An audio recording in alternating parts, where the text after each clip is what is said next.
बिस्मिल्लाहिर्रहमानिर्रहीम। अस्सलाम वालेकुम स्टूडेंट, उम्मीद है आप सब खैरियत से होंगे। चैप्टर नंबर 9 है थर्मल प्रॉपर्टीज ऑफ मेटल, और आज का जो हमारा टॉपिक है real and apparent expansion of water of liquid. तो लिक्विड के लिहाज से जो है हमने इसको डिस्कस करना है। अब लिक्विड की जो है हमें रियल और अपीरेंट एक्सपेंशन को देखना है इस डायग्राम के जरिए से ना। अब जो इसको एक्सप्लेन करूंगा वही सारी वर्डिंग यहाँ लिखी हुई है। तो सबसे पहले इस डायग्राम के स्ट्रक्चर को हम देख लेते हैं।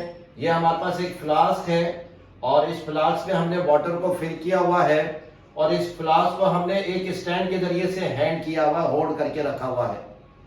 और फिर स्टूडेंट इसको हम क्या करें, बर्नर के जरिए से, एक स्टैंड के जरिए से इस फ्लास्क को, इस पूरे सिस्टम को हम क्या दे रहे हैं, हीट सप्लाई कर रहे हैं। तो अब ये फ्लास्क क्या करेगा और वाटर ये हीट को क्या करेगा, अपने अंदर एब्सॉर्ब करेगा।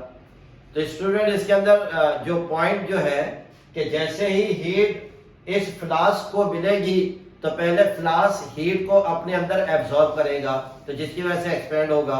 लेकिन फ्लास्क को एक्सपेंड होने में थोड़ा सा टाइम लगेगा। इसी दौरान फ्लास्क से हीट फ्लो करके लिक्विड की तरफ आएगी। जब लिक्विड की तरफ आएगी तो वाटर की जो फर्स्ट पोजीशन थी, एक्चुअल पोजीशन जो थी वो कौन सी थी, पॉइंट ए L1 पर वाटर था, ओरिजिनल पोजीशन है। लेकिन अभी फ्लास्क के अंदर एक्सपेंशन नहीं हुई है, हीट की फ्लो हो रही है फ्लास्क के जरिए से टुवर्ड्स द लिक्विड। अब जिसकी वजह से वाटर एक्सपेंड होकर कहां पर चला गया, पॉइंट सी पोजीशन L3 पर। तो जब वाटर जो है L1 से L3, ए से सी की तरफ आया है, तो इसको हम क्या कहेंगे, अपीरेंट एक्सपेंशन ऑफ वाटर। अभी इसके अंदर फ्लास्क की एक्सपेंशन नहीं हुई है, लेकिन क्योंकि हीट कंटिन्यूअसली मिल रही है, तो हीट कंटिन्यूअसली जब मिलेगी तो फिर इससे क्या होगा कि फ्लास्क जो है वो एक्सपेंड हो जाएगा।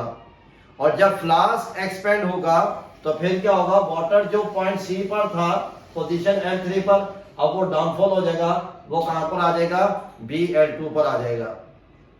अब जब वाटर यहां पर आ जाएगा तो अब वाटर के अंदर एक्सपेंशन होगी, क्योंकि फ्लास्क कंटिन्यूअसली हीट को इन कर रहा है और वाटर ने उस हीट को अपने अंदर एब्जॉर्ब किया है। तो अब वाटर क्या होगा, वो एक्सपेंड होगा।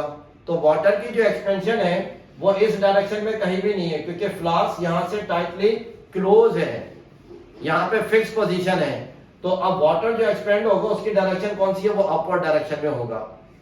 तो जब फ्लास्क के अंदर एक्सपेंशन आई, वाटर लेवल L3 से L2 पर आ गया, डाउनफॉल आ गया, क्योंकि एक्सपेंशन हुई है तो वाटर को जगह मिल गई है और वाटर का लेवल आ गया नीचे।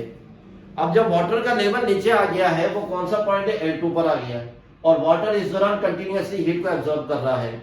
अब वाटर जो है L2 से L3 की तरफ आएगा, ये इसकी कौन सी एक्सपेंशन होगी, रियल एक्सपेंशन होगी। तो जब L2 से L3 की तरफ आएगा, B से C की तरफ आएगा, इसको हम क्या कहेंगे स्टूडेंट, रियल एक्सपेंशन।